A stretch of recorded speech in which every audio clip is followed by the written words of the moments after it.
Sir sir sir sir రండి రండి sir రండి రండి ఆయనే సార్ డైరెక్టర్ సత్యపండు.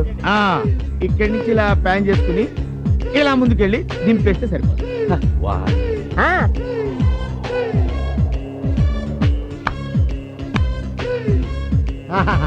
ఒక దాసనాథరావు, ఒక రాఘవేంద్ర, ఒక రాంగోపాల్, ఒక వివి వినాయక్, వీళ్ళు నలుగురు కలిపితే ఆయన ఒక్కడు.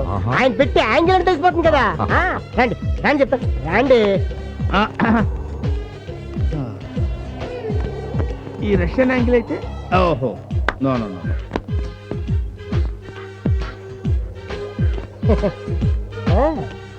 ఎవరండి మీరు? నా పేరు శ్రీనండి. సిటీలో అన్న పేరు చెప్తా నా దగ్గరికి ఎందుకు వచ్చారు?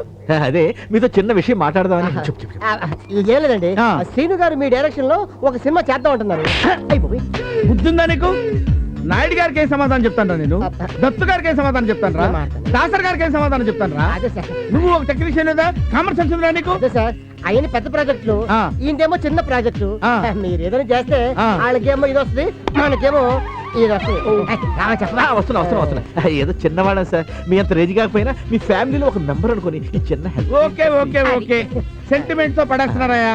ఏమిటో నువ్వు నాకు బాగా నచ్చావు, నువ్వంటే చాలా ఇష్టం. సడన్ గా నీ మీద ఎందుకో ప్రేమ పుట్టుకొచ్చిందయ్యా. కాకపోతే చిరంజీవి నన్ను కాకేసి ఏరా నా సినిమా డైరెక్టర్ చేయకుండా ఎవరికో కొత్త చేస్తున్నట్టు ఏం సమాధానం చెప్పేది? మీరు భలే వాళ్ళు సార్, మీరు చెప్తే కాదంటారా? మరి అడ్వాన్స్ అడ్వాన్స్ తొందరగా ఇయ్యన్నా, మళ్ళీ మనసు పడిపోతున్నారా? ఇదిగో సార్. నాకు ఇస్తావా?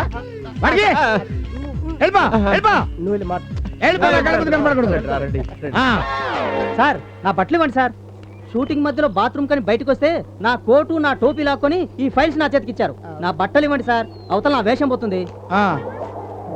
ఇదిగో ఇదిగో తీసుకో టోపీ. ఇప్పటికైనా వదిలేదు. నువ్వే మెయిన్ విలన్, వెళ్ళిపో. పెచ్చాళ్ళు పడిపోయారు.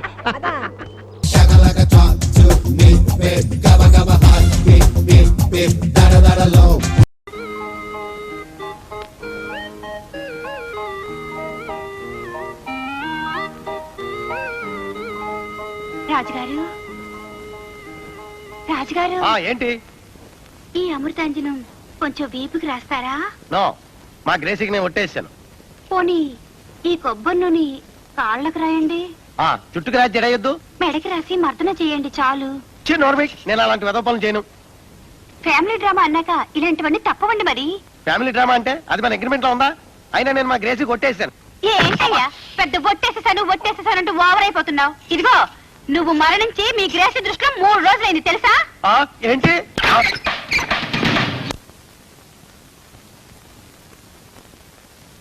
4 గోళ్ల మధ్య జరగవలసిన రొమాంటిక్ కార్యక్రమాన్ని నా బోటు గారితో చెప్పి అల్లరి పెడతావా? అది కాదండి, ఈ పనులు ఆవిడ నాకు చెప్పడంలో. మరి నీకు చెప్పకపోతే పక్కింటాడే చెప్పమంటావా?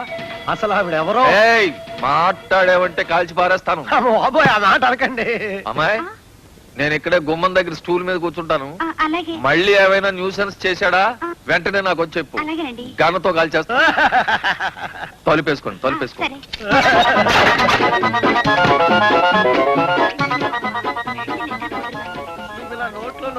బావు గారు, అమ్మాయి చూస్తే చాలా దూకుడుగా ఉంది, మీ వాడేమిటి కొంచెం మెత్తగా వ్యవహారంలో ఉన్నాడు? వాళ్ళు ఈ మధ్యనే కొంచెం దెబ్బలాడుకున్నారు బావు గారు. అన్నయ్య గారు, మీరు వెళ్ళి నిద్రపోండి. వాళ్ళు గొడవలేమో వాళ్ళు పడతారు. అబ్బే అదేం కుదరదమ్మా, నేను చాలా పట్టుదల మనిషిని. వాళ్ళంతా రాజీకి వచ్చి ఓ దారిలో పడేదాకా నాకు నిద్ర పట్టదు. చాలా టైం అయింది, మీరు వెళ్ళి పడుకోండి, నేను ఇలాగే కూర్చుంటాను. ఏమిటి డిలే? బాబాయ్.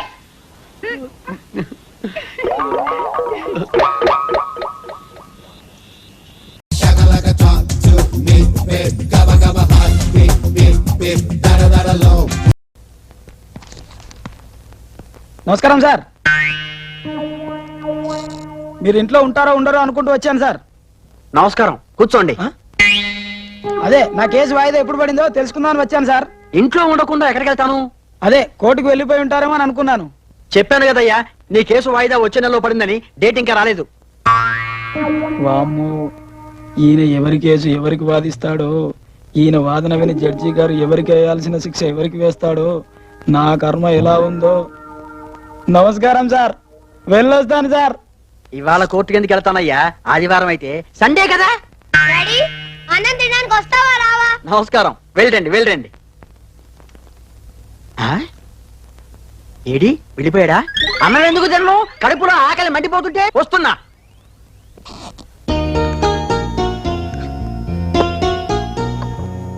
ఆ కూర మీకు ఇష్టమని చేశాను, ముందది కలుపుకోండి. డాడీ నాకు 1000 రూపాయలు కావాలి. అలాగా? ఏం కూర?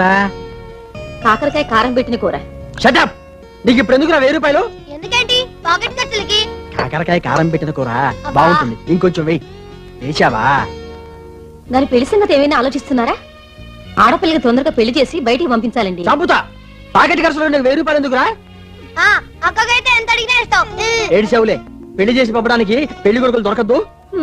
ఈయనొకరు అడిగిన 6 నెలలకు జవాబిస్తారు. ఎవరి మాటకు జవాబిస్తున్నారో తెలిస్తావదు. పెళ్లి కొడుకు ఏమైనా రోడ్డు మీద ఖాళీ తగులుతాడా? వెతికితే దొరుకుతాడు. పిచ్చి పిచ్చిగా మాట్లాడవాకు. అక్కయ్య కంటే బోల్డ్ ఖర్చులు ఉంటాయి, నీకెందుకు వాళ్ళరా? నాకున్నవేంటి బోల్డ్ ఖర్చులు? ఆహా, వెతికితే దొరికేస్తారా పెళ్లి కొడుకులు? దేనికైనా టైం రావాలి. అలాగని ఊరుకుంటామా? మన ప్రయత్నాలు మనం చేయొద్దు. నీకేం ఖర్చులు ఉంటాయా? కర్మ. అదేమిటే అన్నం తినకుండా అలా వెళ్ళిపోతున్నావు? తిన్నాను కదా చాలు. అలా ఊరుకుంటారేమిటండి?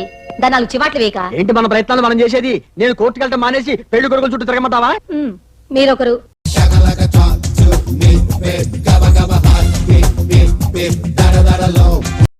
వస్తున్నా తిప్పలేచిపోద్ది మామా. అల్లుడు, ఈ కొండ ఏంటి, నా జబ్బు మందిడు ఏంటి, నాకేం నమ్మకం లేదు. అన్న అవే మాట్లాడండి. మీకు శ్రీదేవి తెలుసా? గోర్పచ్చావు తెలుసా? అదే మరి ఇలాంటి గుండె జబ్బులన్నిటికీ వీడి దగ్గర మంచి మందు ఉంది. శ్రీదేవికి నా గుండె జబ్బుకి సంబంధం ఏంటయ్యా? నరాల కనెక్షన్. ఈ మధ్య వీడి చేతికి చాలా పవర్ వచ్చింది. ఓ గోసాయి వాడు ఇలాంటి వాడికి చిట్కాలు చెప్పి చచ్చిపోయాడంట. వీడికే వీడు వాడు అన్నట్టు వాడు మంది నువ్వు గుట్టుకుని చచ్చూరుకుంటావు. నువ్వు చెయ్యిలాగా పెట్టుకుని ఇక్కడే కూర్చుండు, నేను వెళ్ళి వాడు పిలుచుకొస్తా. ఒరే కొండయ్య గారు, ఒరే కొండయ్య గారు. లేని జబ్బు గీడి మందేవుడు ఏంటి? ఈ కొండయ్య గడి వైద్యంతో రోగం ఇంకా ముదిరిందని చెప్తాను, మా అల్లుడు దోలు తీరిపోద్ది. రే కొండయ్య. ఏంటి గురు? కొండయ్య చెప్పు గురు. అరే కొండయ్య, ఇదే ఆఖరి పెడుతున్నారా? మా మామని ఎరగడ చేసారా? పని పూర్తయినాక బ్యాలెన్స్ పడింది. పిడి తోసేయి. ఇది కాదు మీ మామనే. తోసేయి తోసేయి. మామగారు లోపలికి రండి. మీ రోగం కుదరడానికి మంచి టైం వచ్చింది. తర్వాత వర్జం వస్తుంది. రాత్రి వర్జం ఏమిటయ్యా? జిద్దులు మారిపోయినాయా? చెప్తా మీరు ఊరికే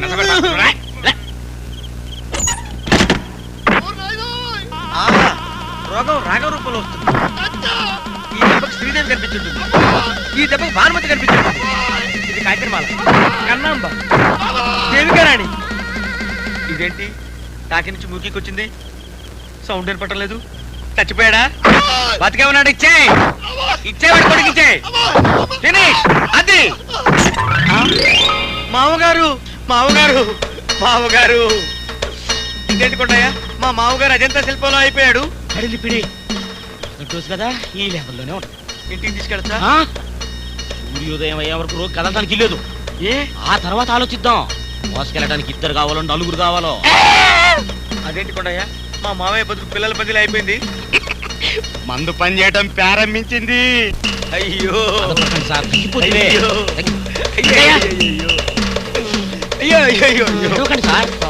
తిరిగి ఉంది. నెమ్మది నెమ్మది నెమ్మదిగా.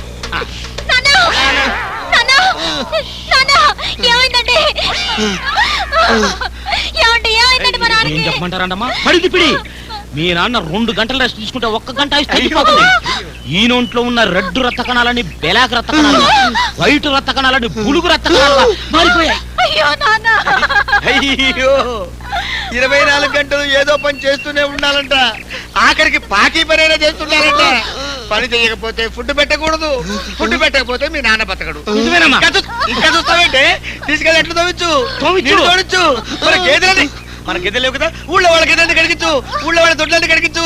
చచ్చిపోతాడే చూస్తామంటే ఆరోగ్యంగా చచ్చిపోతాడే. అయ్యో అయ్యో. లే మావా, లేకపోతే తన్నొచ్చా? తన్నొచ్చు.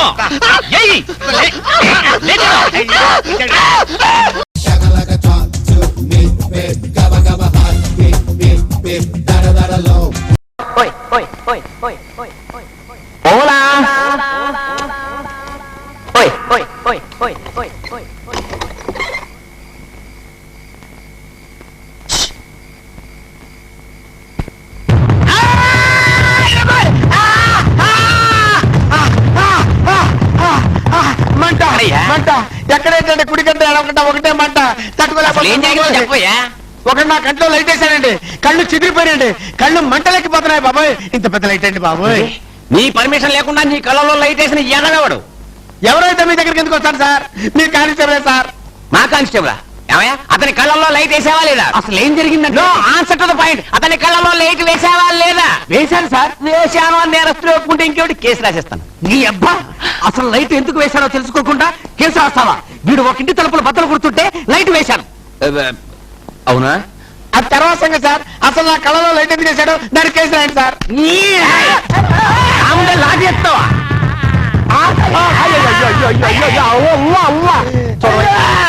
అమాయకమైన మొహాన్ని చూడవయ్యా, గడిసిపోయిన పిల్ల ఎలా వణికిపోతున్నాడు. అతన్ని కొట్టడానికి చెయ్యలా వచ్చిందయ్యా. సార్ మీకోసం మూతి మనిషి వచ్చాడు. మూతి మనిషి? అవును సార్, మీతో అర్జెంట్ గా మాట్లాడాలి. వెళ్ళు. మూతి మనిషి అంటే ఎవరబ్బా? సరే చూద్దాం. నువ్వు ఏడవకయ్యా, నేనున్నాను కదా.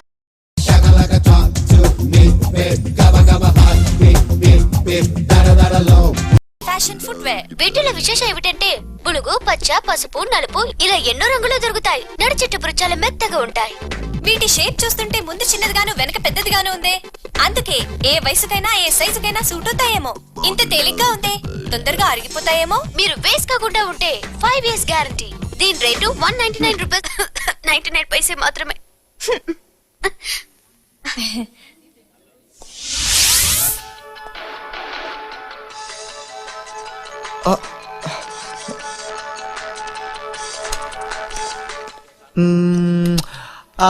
చాలా ఇప్పటికి ఇవి చాలు. మీతో పార్సల్ చేయవెళ్ళు. అయ్యో ఇదేనా పద్ధతి ఉందా?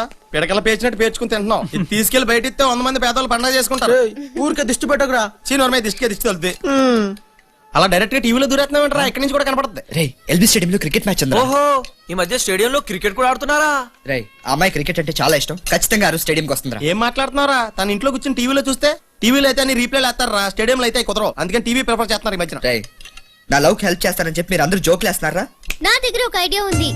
వచ్చే ఇంటర్ కాలేజ్ డాన్స్ కాంపిటీషన్ లో మనం పార్టిసిపేట్ చేసి పర్ఫార్మ్ చేస్తే చాలు. అక్కడికి అన్ని కాలేజీల ఫ్రెషర్స్ వస్తారు. ఆ అమ్మాయి కూడా వచ్చే అవకాశం ఉంది. ఖచ్చితంగా మనం కనిపెట్టొచ్చు. కాంపిటీషన్ లో నేను సాంగ్ పాడతాను రా. అజ్జి బాబోయ్, నువ్వు పాటలు కూడా పాడతావా? ఏదో ఒకసారి అందుకో. అబ్బాయే సన్నగా అరనవ్వే నవ్వగా నన్ను చూసి అమ్మాయిలే మంచాన పడ్డారే. నిన్ను చూస్తే పడతాలో ఉండవు, పోతాలే. ఈ మాత్రం అచ్చం సకీలలో కంపు కొడుతుంది. సెంటు కొట్టుకో.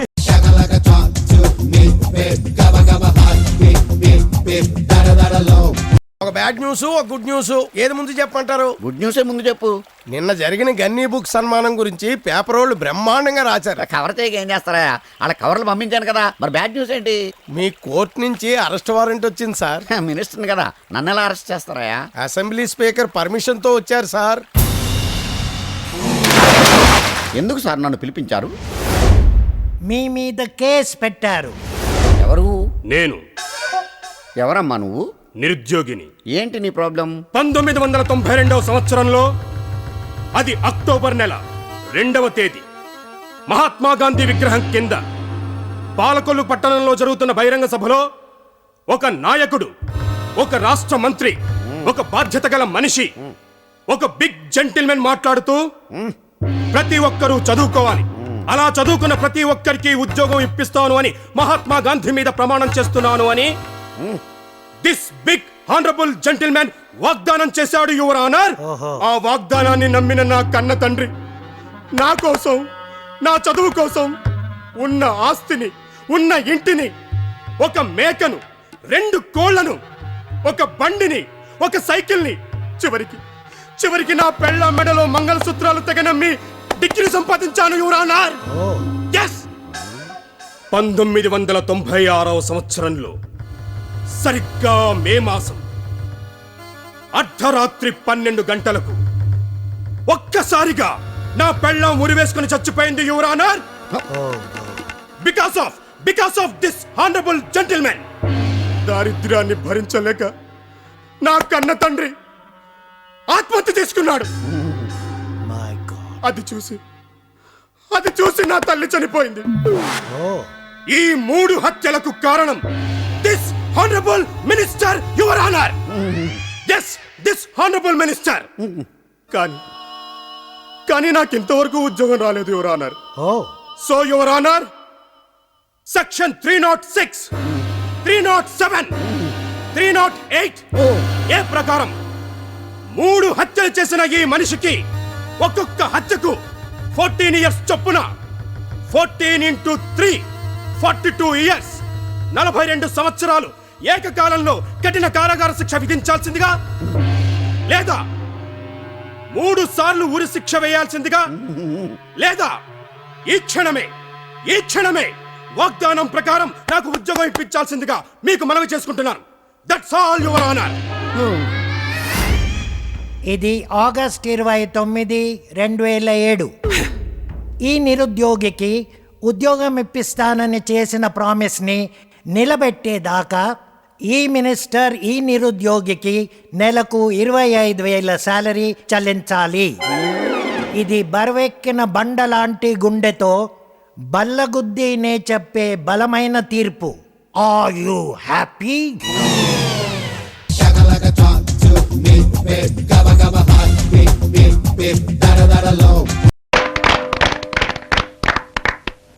My dear friends, what a voice, what a voice. Silence. మీ అందరికీ నా హృదయపూర్వక కృష్ణాష్టమి శుభాకాంక్షలు. What a simplicity, what a simplicity. ఇవాళ మనందరం ఇక్కడ ఎందుకు కలుసుకున్నామో మీకు తెలియంది కాదు.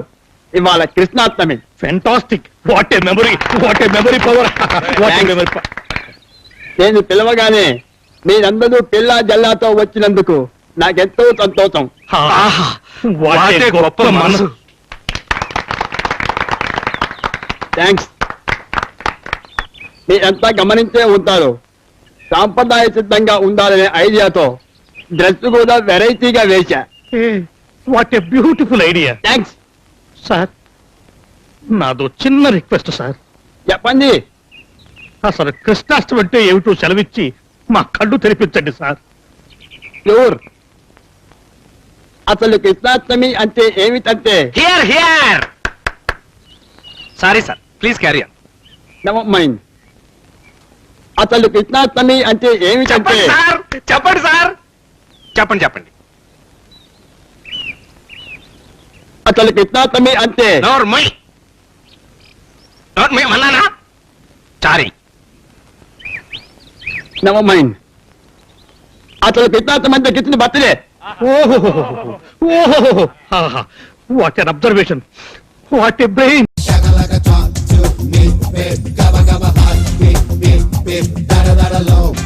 శీఘ్రమా వాడి అంగిటికి పోయి ముహూర్తానికి పసుపు కోక ఎత్తవాలి. తెలుగులో వద్దులేమా, డబుల్ మీనింగ్ లా ఉంటది. ఆల్ ద బెస్ట్ ఇందు. నిండు నూరేళ్లు పసుపు కుంకుమలతో చల్లగా ఉండాలి. నీ స్కాచ్ తాగి మనస్ఫూర్తిగా దీవిస్తున్నాను. ఈ నెక్లెస్ తాళిబొట్టు ఎంత కాస్ట్లీవే. డబ్బు పెట్టి మందు కొన్నమ్మా, మంచిని కొనడానికి మాత్రమే ట్రై చేస్తాను. ఇది నీ అందానికి, ఇది మీ బంధానికి. ఏంట్రా అందం బంధం అంటున్నావు? ఇదేమన్నా సినిమా డైలాగ్ అనుకున్నావా? వీడే. అమ్మమ్మమ్మమ్మమ్మ, ఎన్నాళ్ళు తప్పించుకుంటావే? నేను నిన్ను వదలను. కమాన్, ఫ్లైట్ టైం అయింది. కమాన్. మీరు వెళ్ళే ఫ్లైట్ కి ప్యాచ్ పడింది. ఫ్లైట్ కి ప్యాచ్ పెట్టవేంటా? బ్రిడ్జ్ కూలిపోయింది కదా. బ్రిడ్జ్ కూలిపోయిందా? రోడ్డు మీద ట్రాఫిక్ జామ్ అయింది. రోడ్డు మీద ట్రాఫిక్ జామ్ అయిందా? రైతులు రాస్తారోగా చేస్తున్నారు కదా. రైతులు రాస్తారు ఒక చేయటం ఏంటయా? చేస్తే గవర్నమెంట్ పడిపోద్ది కదా. గవర్నమెంట్ ఎలా పడిపోద్ది? గవర్నమెంట్ పడిపోతే 4-5 నెలలు ఎలక్షన్లు వస్తాయి కదా. ఎలక్షన్స్ వస్తాయా? వస్తే అప్పుడు ఏమవుద్దో నువ్వు చెప్పు. ఏమయ్యా, రైతులు రాస్తారు ఒక చేయటం ఏంటి? బ్రిడ్జి కూలిపోవడం ఏంటి? ఫ్లైట్ కి ప్యాచ్ అవడం ఏంటి? ఏమైనా నేను మాట్లాడదాన్ని నువ్వు మాట్లాడదానికి ఏమైనా సంబంధం ఉందా? మన ఇద్దరికి ఏమైనా సంబంధం ఉందా? లేదు. మరి అందుకే మనుషుల మధ్య సంబంధం లేకపోతే మాటలు కూడా ఇలాగ ఉంటాయి. అయ్యో, ఇందు ఏది?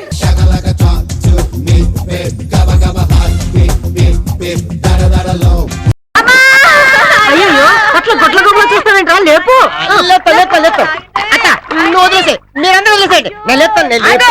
అలా పట్టుకుని లేపడం పెద్ద గొప్ప ఏం కాదు. నీ బుర్ర కూర్చుంటే ముట్టుకోకుండా తీసుకోవడం. ముట్టుకోకుండా తీయాలా?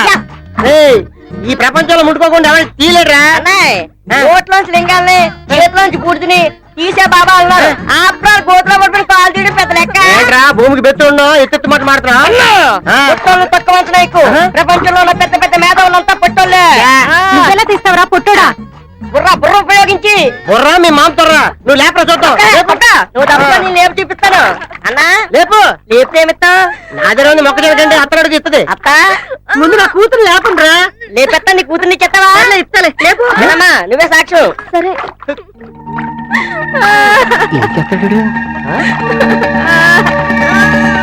పాము పాము